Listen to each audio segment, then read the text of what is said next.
그 자리로 돌아간다라고 하는 의미, 또 다시 그 원형이 있다고 하는 그런 의미가 담겨져 있습니다. 해리포터를 쓴 조앤 롤링이라고 하는 여자가 있습니다. 그녀는 20대 초반에 영국에서 포르투갈로 가서 그곳에서 남자와 결혼을 하였습니다. 그리고 거기서 딸을 낳고 2년 동안 살다가 2년 만에 이혼을 하고 맙니다. 어린 딸과 함께 무일푼이 되어 버린 것이죠. 할 수 없어서 다시 고향인 영국으로 돌아옵니다. 그런데 영국에서도 별 수가 있나요? 돈이 하나도 없어서 무일푼으로 그저 겨우겨우 정말 입에 풀칠만 하고 살아가는 그런 정도가 되었습니다. 정부 보조금을 받아서 근근히 살아가는 가난에 찌든 싱글맘이 되고 말았습니다. 어린 딸과 함께 때로는 죽고 싶은 생각도 있었고, 너무 괴롭고 너무 고통스러워서 마음의 상처가 막 깊어지고 때로는 우울증까지 그를 괴롭히게 되었습니다. 어린 딸에게 읽어줄 동화책 한 권을 살 수가 없었던 이 조앤 롤링이 아이에게 읽어줄 동화책을 자기가 직접 쓰기 시작합니다. 그래서 나온 책이 바로 해리포터라고 하는 책입니다. 그 책으로 말미암아 이 여자는 엄청난 돈을 벌게 되었고 영국 여왕보다 더 많은 돈을 가지게 되었다, 그렇게 알려졌습니다. 조앤 롤링은 나중에 이렇게 말합니다. 제가 가장 두려워했던 실패가 현실로 다가오자 오히려 저는 자유로워질 수 있었습니다. 실패했지만 저는 살아있었고 사랑하는 딸이 있었고 낡은 타자기 한 대와 엄청난 아이디어가 제 속에 있었습니다. 가장 밑바닥이 인생을 새로 세워줄 수 있는 단단한 기반이 되어 주었던 것입니다 라고 이야기를 하였습니다. 여러분, 우리가 모든 고난을 받는다고 이 여인처럼 그런 생각을 하고 그런 태도를 바꾸어서 성공할 수 있는 길을 열어갈 수 있느냐? 그렇지는 않은 것 같습니다.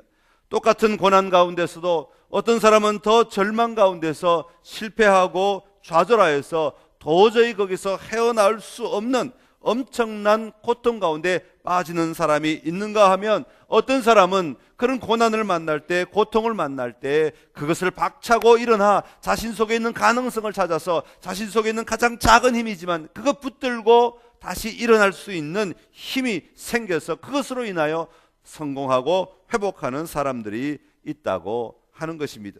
이런 사람들이 가지고 있는 이렇게 다시 되돌릴 수 있는 힘을 가리켜서 회복 탄력성이라 그렇게 부릅니다.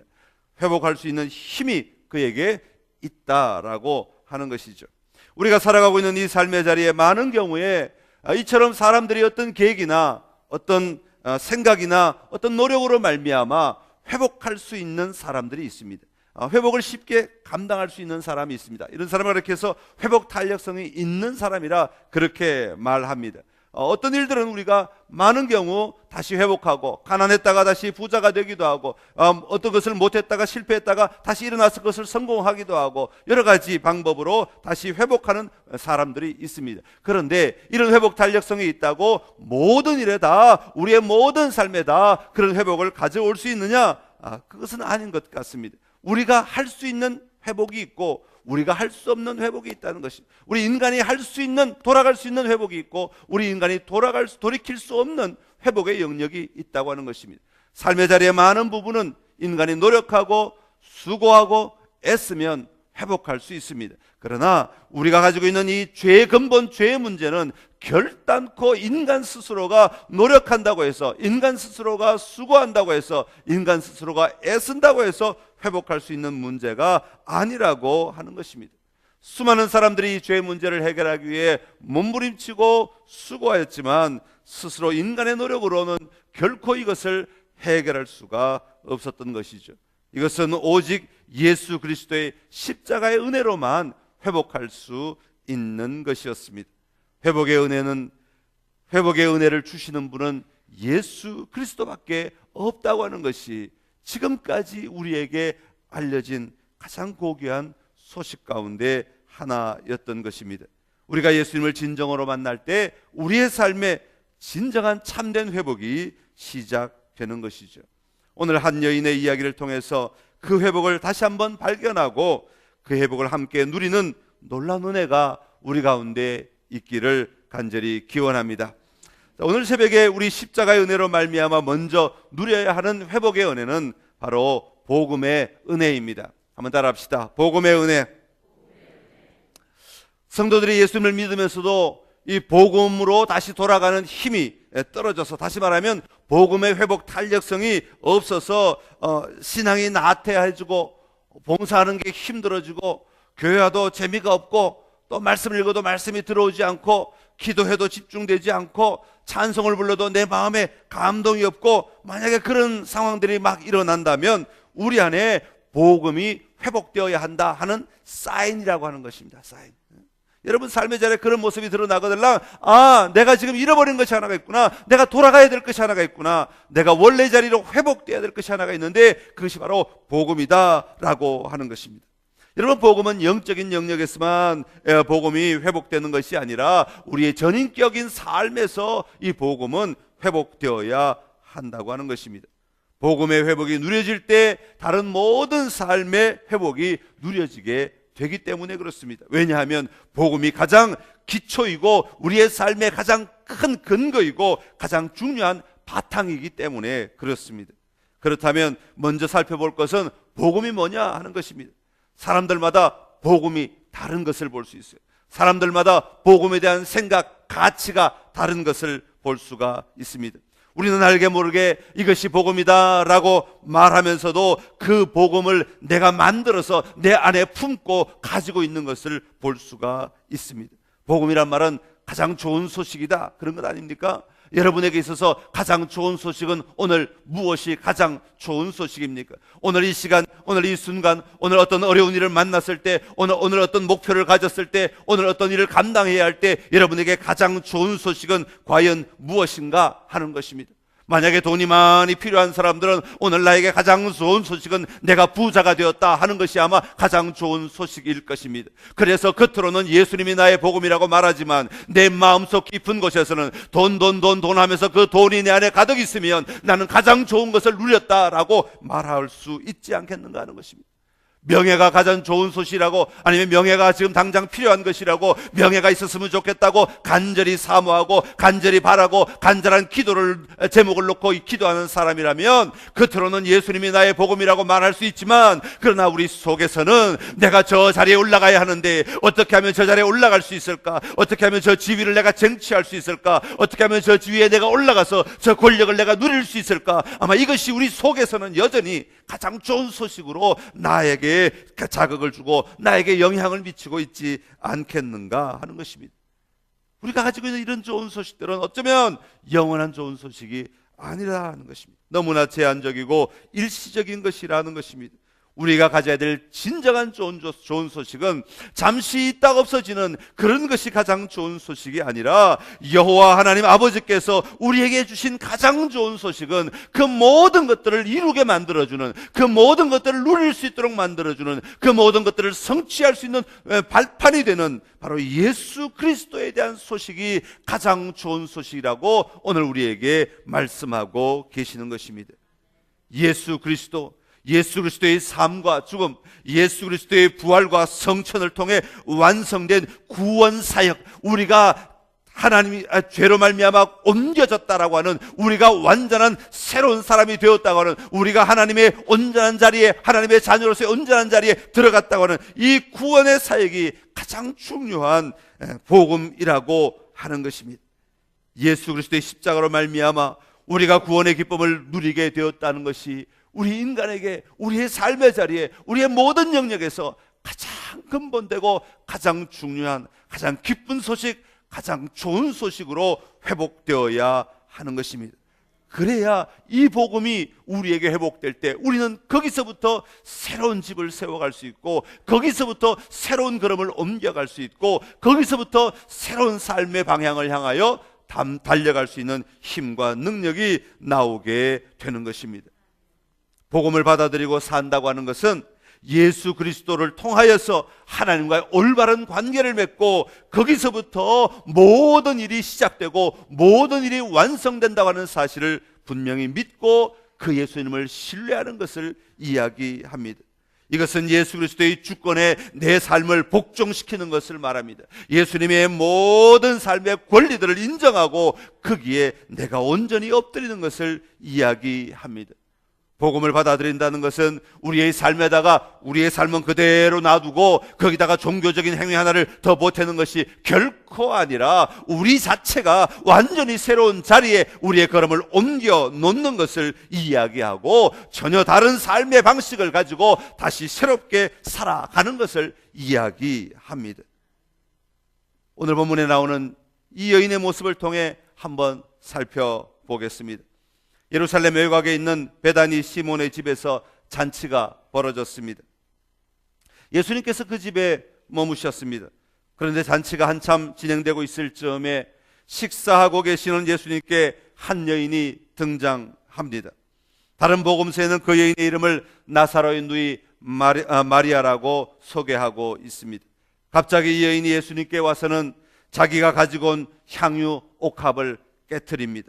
그리고 그 향유를 예수님의 머리에 붓기 시작하는 것입니다. 여기서 우리는 단순히 비교해서 발견할 수 있는 것이 하나가 있습니다. 지금 이 순간 그곳에서 이 여인에게 있어서 향유보다 예수님이 더 귀하다고 하는 사실이었습니다. 왜냐하면 이 여인이 가지고 있던 이 향유는 그 당시에는 가장 값진 것의 상징이었기 때문에 그렇습니다. 가장 고귀하고 가장 비싼 것의 상징이었다고 하는 것입니다.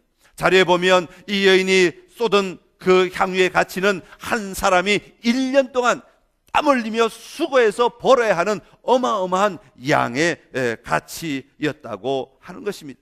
왜 이 여인은 이 향유를 모았을까요? 저는 그것을 한번 생각해 보았어요. 왜 성경에 나오지 않지만 왜 이 여인이 향유를 모았을까요? 이 여인이 향유를 모은 이유는 과연 무엇일까요? 그 당시 은행이 없었기 때문에 돈을 따로 은행에 저축하지 못하니까 향유를 사서 조금씩 돈을 벌 때마다 사서 아마 이 향유를 점점 채워 놓았을 것입니다. 이 향유를 다 채우고 나면 이 여인은 또 다른 계획을 가졌을 것입니다. 결혼을 한다든지 아니면 요즘 말로 하면 집을 산다든지 아니면 좋은 차를 산다든지 아니면 내 좋은 환경을 바꾼다든지 아마 여러 가지 계획을 세웠고 여러 가지 전략들을 세우고 이 향유를 모았을 것입니다. 그런 관점에서 본다면 아마 예수님을 만나기 전에 예수님께 향유를 붓기 전까지 이 여인에게 있어서 가장 소중한 것은 아마 이 여인에게 있어서 가장 좋은 소식은 내가 이 향유를 다 모음으로 말미암아 이 향유를 통하여서 이 향유를 팔아서 내가 결혼을 한다든지 아니면 이 향유를 팔아서 내가 집을 가지는 것, 이것이 이 여인에게 있어서 어쩌면 궁극적인 삶의 목적이었을 수도 있다고 하는 것입니다. 바꾸고 나면 이 여인에게 그 당시에 이 향유로 말미암아 누리고 싶었던 좋은 소식은, 누리고 싶었던 복음은 바로 이 향유로 말미암아 내 삶을 윤택하게 하고 내 삶의 가장 목표를 이루어 나가는 것이라고 말할 수 있었던 것이죠.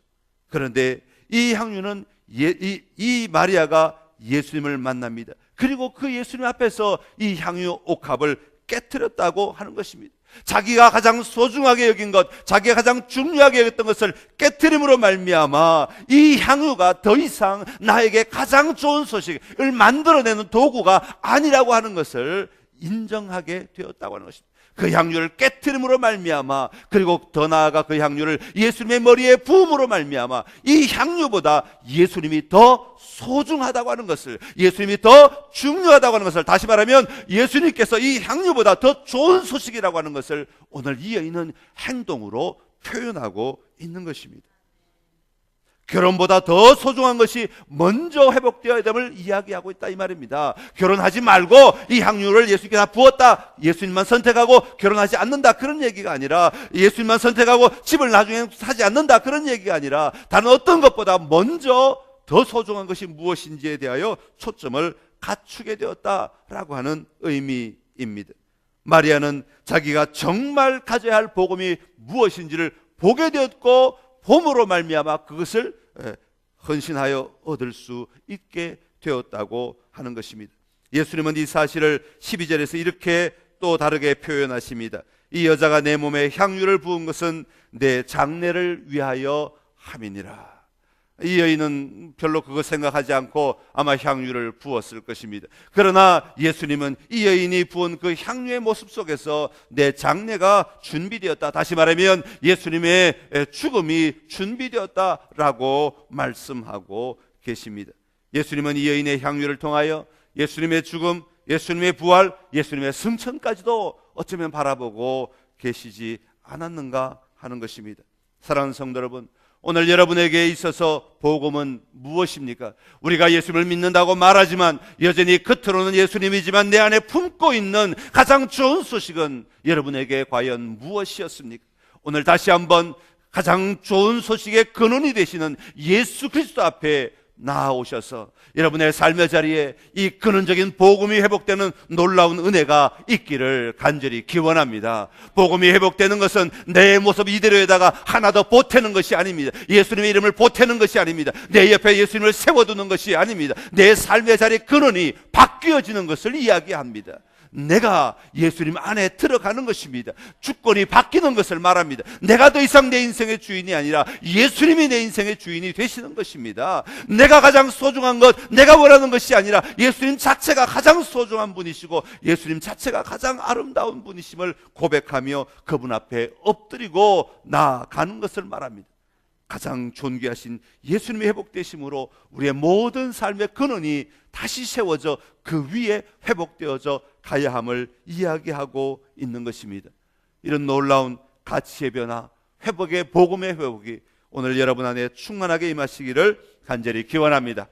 그리고 두 번째로 우리가 십자가의 은혜로 말미암아 먼저 누려야 하는 회복의 은혜는 열정의 회복입니다. 한번 따라합시다. 열정의 회복.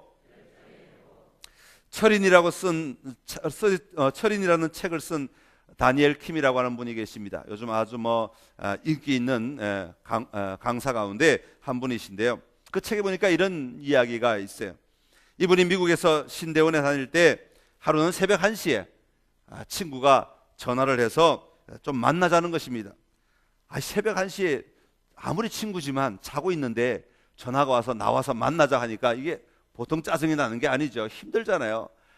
할 수 없이 너무 간곡하게 부탁하길래 새벽 1시에 밖에 나갔습니다. 그랬더니 이야기를 안 해요. 한참 우물쭈물하고 있는 겁니다. 이 친구가 말합니다. 야, 빨리 얘기해. 영하 30도에 자고 있는 사람 불러내놓고 왜 얘기 안 하는 거야? 그러자 친구는 한숨만 푹푹 쉽니다. 너 얘기 안 하면 나 갈 거야. 그랬더니 이 친구가 드디어 입을 벌리기 시작합니다. 나 사랑에 빠졌어. 이야, 한 대 쥐어 패고 싶더랍니다. 새벽 1시에 친구를 불러내갖고 고작 한다는 말이 나 사랑에 빠져서 자기 사랑 얘기하겠다는 것이.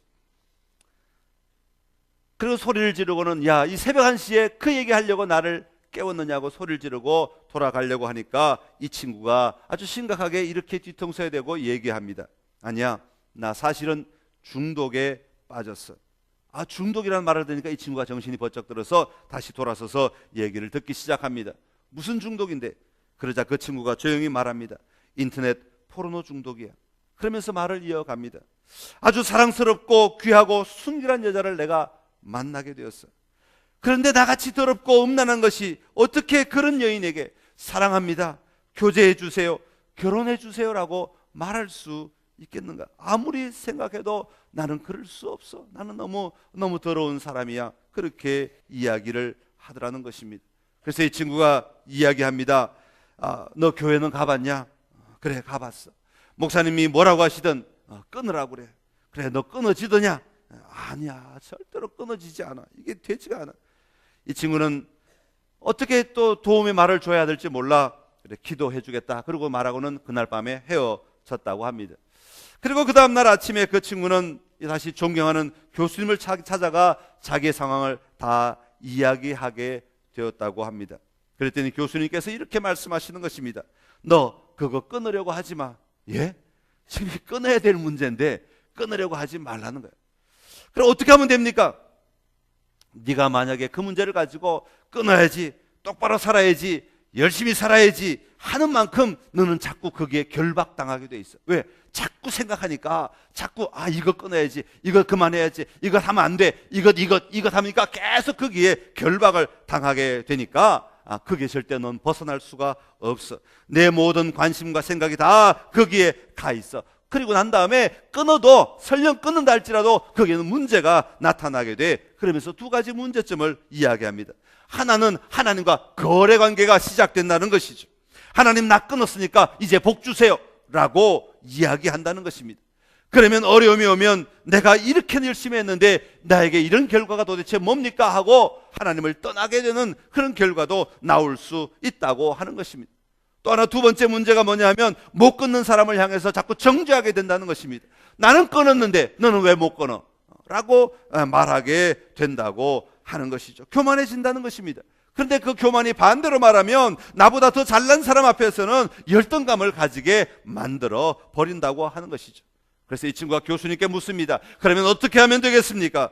그랬더니 교수님이 이렇게 말합니다. 내가 사랑하기를 원하는 그 여인을 마음을 다해서 사랑을 해봐. 그녀를 위해 편지를 쓰고 꽃다발과 선물을 사주고 그녀를 위해 노래도 불러주고 오글거리지만 네가 할 수 있는 최선을 다해서 사랑의 표현을 하고 사랑한다고 말하고 하루 종일 그 여인을 사랑하기 위해 노력하고 사랑의 표현을 하기 위해 노력하고 모든 수고를 다 해봐. 그렇게 말하더라는 것입니다. 1년이 지났습니다. 이분이 그 친구를 만났습니다. 야, 너 어떻게 됐어? 그 중독. 그랬더니 이 친구가 하는 말이 그거 그냥 없어졌어. 아니 어떻게 없어졌어? 나도 몰라. 그녀를 미치게 사랑하다 보니까 나도 모르게 그것이 없어져 버렸어 라고 이야기를 하더라는 것입니다. 참 멋진 해답이 아닙니까? 오늘 우리가 진정한 회복을 누리지 못하는 이유가 무엇이라고 생각을 하십니까? 저는 우리가 그 이유가 우리 속에서 여호와 하나님을 향한 열정이 식어가기 때문이라고 생각을 합니다. 우리는 여호와 하나님 자신을 사랑하는 것에 열정을 쏟기보다 내 문제, 내 삶, 내 환경, 내 처지를 이겨보기 위해 더 많은 애를 쓰다 보니까 결국 내 힘이 모자라면 쓰러지고 마는 것이죠. 정말로 신앙생활하다가 이단에 빠지는 분들을 가끔 보면 그들에게 노력 안 하고 게으른 분들이 그런 분들이 아닙니다. 그런 분들은 뭔가 열심히 찾는 사람들, 뭔가 해답을 찾기 위해서 몸부림치는 사람들입니다. 부단히 애를 쓰는 사람들입니다. 그런데 문제는 그 열정이 잘못된 열정이었기 때문에 그런 결과를 가져오게 되었다고 하는 것입니다. 내가 그렇게 써서 해보았지만 안 되더라는 것입니다. 교회가 많은 프로그램을 해보았지만 안 된다는 것입니다. 문제는 우리의 열정의 초점이 어디에 집중하고 있는가라고 하는 것입니다. 우리의 열정이 우리의 가진 프로그램에 있고 우리의 열정이 우리의 외형에 있고 우리의 열정이 내가 하고 싶은 일에만 있다면 우리는 잘못 그 열정을 사용하고 있는 것이라고 하는 것입니다. 거기에는 진정한 회복이 일어나지 못한다고 하는 것입니다. 오늘 본문에 나오는 이 여인은 복음의 열정을 드러냈습니다. 복음이 들어가면 사람은 변하게 되어 있습니다. 예수님을 만났습니다. 그 예수님을 만남으로 그 예수님을 향하여 그의 사랑을 온전히 쏟아놓기 시작합니다. 가슴이 뛰고 그 속에서 벅차오르는 감동을 이기지 못하여 그 향유 옥합을 깨트려서 그 예수님의 머리에 붓게 된 것입니다. 여러분, 이 여인은 열정 자체로 지금 휩싸여 있는 것을 볼 수가 있습니다. 그 당시 사회는 남성 중심의 사회 아니었습니까? 남성 중심의 사회 속에서 이 여인이 갑자기 불쑥 그 모든 사람들 앞에 튀어나온다는 것 자체가 바로 열정의 표현 가운데 하나였습니다. 더 나아가 가지고 있던 가장 귀한 옥합을 깨트린다고 하는 것, 이것 자체가 또 하나의 놀라운 열정의 표현이었습니다. 거기다가 머리에 부었다고 하는 것도 또 하나의 열정의 표현이라고 말할 수 있습니다. 그 발에 입 맞췄다, 그 발을 닦았다, 이 모든 것들이 다 이 여인들이 보여주고 있는 놀라운 열정의 표현의 극치라고 말할 수 있습니다. 그렇습니다. 이 여인은 옥합을 깨트리는 것으로 자신의 열정을 드릴 때 주님은 그 열정을 받으셔서 주님을 위하여 그 열정을 사용하시고 바꾸시는 것을 볼 수가 있습니다. 그것은 자신의 장래를 위한 것이라고 말씀하신 것에서 우리는 살펴볼 수 있습니다. 우리의 연약한 모습이지만 그 예수님 자신을 향하여, 그 하나님 자신을 향하여 우리의 열정을 올려드리면 나는 이것 가지고 아무것도 할 수 없다고 생각하고 나는 이것 가지고 아무것도 누릴 수 없다고 생각하지만 주님은 그것을 주님이 받으셔서 주님을 위하여 놀랍게 사용하시는 것을 볼 수가 있습니다. 사랑하는 성도 여러분, 여러분의 삶의 자리에서 다시 한번 여호와 하나님을 향한 열정이 회복되시기를 간절히 기원합니다. 예수 그리스도를 향한 열정이 회복되시기를 간절히 기원합니다. 내 노력에 대한 열정이 아니라, 내 삶의 문제에 대한 열정이 아니라, 내 프로그램에 대한 열정이 아니라, 내 어떤 외적인 행위에 대한 열정이 아니라, 그 모든 열정이 가장 중심이 되는 예수 그리스도를 향한 열정으로 회복될 때에 우리는 다른 모든 것들에 대한 열정도 같이 회복되게 될 줄로 믿습니다. 세상의 소리에 식지 않아야 합니다. 세상의 평가에 우리의 열정이 다루어지지 않아야 합니다. 마음을 다하고 힘을 다하고 뜻을 다하여 주 너의 하나님을 사랑하라. 이것이 해답이다. 오늘 우리 주님은 우리에게 다시 한번 말씀하고 계십니다. 이 고난주간에 다시 한번 이 주님을 향한 열정을 가지고 놀라운 회복의 자리로 나아가시는 여러분이 되시기를 간절히 기원합니다. 그리고 마지막으로 우리가 누려야 하는 회복의 은혜는 능력의 회복입니다. 한번 따라합시다. 능력의 회복. 능력의 회복이라고 하니까 내가 가지고 사용하여 나의 유익을 얻을 수 있는 힘을 우리가 일반적으로 자꾸 생각을 하게 됩니다. 그러나 성경은 우리에게 나의 유익을 위한 힘이 아니라 나로 말미암아 하나님의 나라가 확장될 힘을 이야기하고 있는 것을 보게 됩니다. 이것은 더 고귀하게 사용되는 힘이라고 말할 수 있습니다. 이 땅의 주인공은 제가 자주 말씀드립니다마는 우리가 아니라 바로 여호와 하나님이십니다. 여호와 하나님께서 작정하시고, 여호와 하나님께서 이끌어 가시고, 여호와 하나님께서 완성해 나가십니다. 그러나 그 모든 주인공 되시는 여호와 하나님의 사역 가운데 하나님은 언제나 우리를 부르시고 우리를 통하여 일하신다고 하는 사실입니다. 복음이 회복되고 열정이 회복된 사람들을 불러서 하나님의 나라를 위하여 능력을 회복시켜 주시고, 그를 통하여 계속하여 그의 일이 아니라 결국에는 하나님 나라의 일이 증거되도록 하시는데 사용하시는 것을 볼 수가 있습니다. 사도 바울이 사울이었을 때 얼마나 놀라운 능력을 가졌습니까? 그에게는 권력이 있었습니다. 그에게는 힘이 있었습니다. 그에게는 용기도 있었습니다. 그에게는 잔념까지 있었습니다. 그랬기에 그는 그가 맡은 일들을 그 당시 자기로서는 잘 감당할 수 있는 그런 힘을 가지고 담대하게 나아갈 수 있었지 않겠습니까? 그런데 그랬던 그가 예수님을 만남으로 말미암아 그의 능력의 근원이, 능력 자체가 변화된 것을 볼 수가 있습니다. 고린도후서 12장 9절에는 이렇게 말하고 있습니다. 나에게 이르시기를 내 은혜가 내게 족하도다. 이는 내 능력이 약한 데서 온전하여 짐이라 하신지라. 그러므로 도리어 크게 기뻐함으로 나의 여러 약한 것들에 대하여 자랑하리니 이는 그리스도의 능력이 내게 머물게 하려 함이라. 아멘. 내 겉으로는 보기에는 너무 약한 것 같아도 그리스도 안에 그 능력이 머물 때는 우리 예수님은 하나님의 나라를 위해 그것을 놀랍게 사용하신다고 하는 것입니다. 오늘 본문 마지막 절에 보면 예수님께서 이렇게 말씀하십니다. 온 천하에 어디서든지 이 복음이 전파되는 곳에서는 이 여자가 행한 일도 말하여 그를 기억하리라. 여러분, 이 여인의 모습은 매우 연약한 모습 아닙니까? 사실 이 여인이 아무 능력도 없어요. 힘이 있겠어요? 지혜가 있겠어요? 그 당시 성경이 표현한 바로는 아무것도 아직은 나타나지 않고 있습니다. 그 여인의 특징을 특별히 성경이 말하지 않고 있습니다. 이 여인의 재능을 특별히 말하지 않고 있습니다. 이 여인이 할 수 있는 가능성에 대해서 그렇게 말하고 있지 않습니다. 아무것도 나타나지 않습니다. 그러나 예수님은 예수님을 만남으로 말미암아, 예수님을 향한 표현을 함으로 말미암아 예수님은 그것들을 가지고 어떤 일들이 날 것인지를 미리 보고 말씀해주고 계시는 것이에요. 그 당시 그 곁에 있던 사람들은 아무도 이 여인이 어떤 능력을 나타낼 것인지를 알지 못하였습니다. 그러나 우리 주님은 보고 계시는 거예요. 우리 주님은 알고 계시는 것이죠. 우리 주님은 그것을 사용하고 계신다고 하는 것입니다. 그 여인을 하나님의 나라를 위하여 샘플로 사용하시고 모범으로 사용하시고 본으로 사용하셔서 이 여인과 같이 너희도 그렇게 살아야 한다라고 말씀하시게 될 것임을 이야기하고 있는 것입니다. 하나님은 우리에게 놀라운 능력을 주셨습니다. 그러나 오늘 그리스도인들이 수없이 많은 말을 하고 수없이 많은 애를 쓰고 수고를 하지만 정작 그 능력은 가지지 못하고 살아갈 때가 얼마나 많은지 모릅니다. 왜 그렇습니까? 십자가의 능력이 사라졌기 때문은 아닙니까? 인간적인 힘과 지혜만으로 살아가기 때문은 아니겠습니까?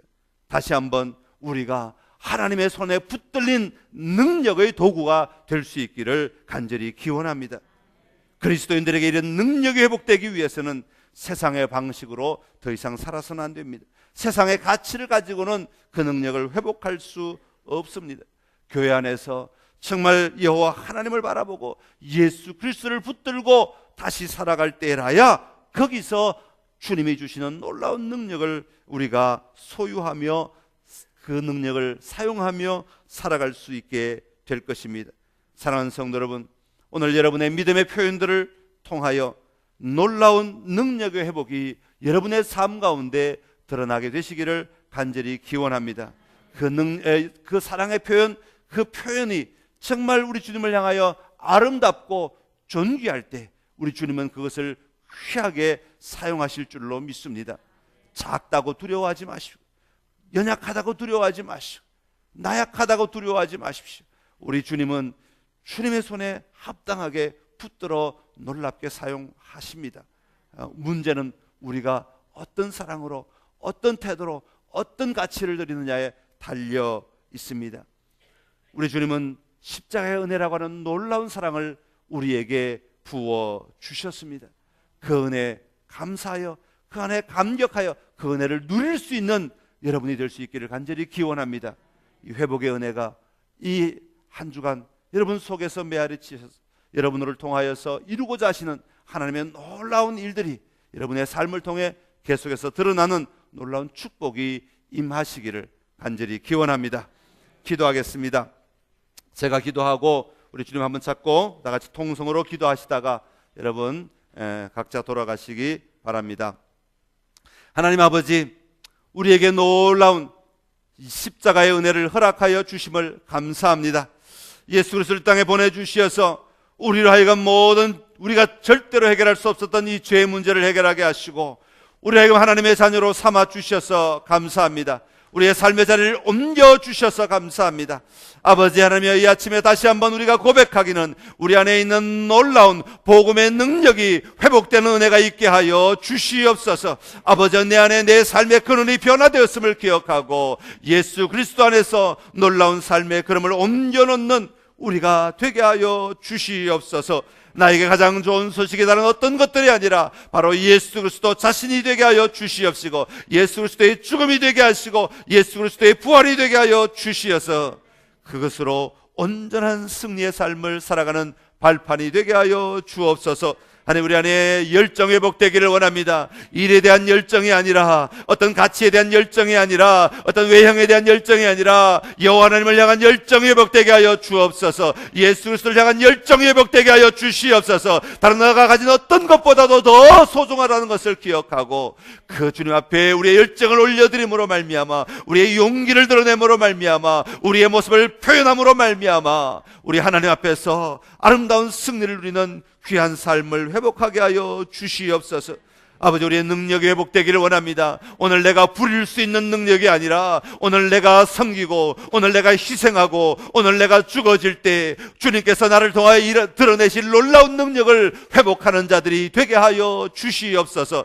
내가 들어야만 능력이 아니고 내가 손에 붙잡아야만 능력이 아니라 우리 주님이 사용하신다면 내 손에 들려진 것 같지 않아도, 내 귀에 들려지는 것 같지 않아도, 내가 느껴지는 것 같지 않아도 우리 주님은 이미 능력으로 놀랍게 사용하시고 능력으로 드러내실 줄로 믿습니다.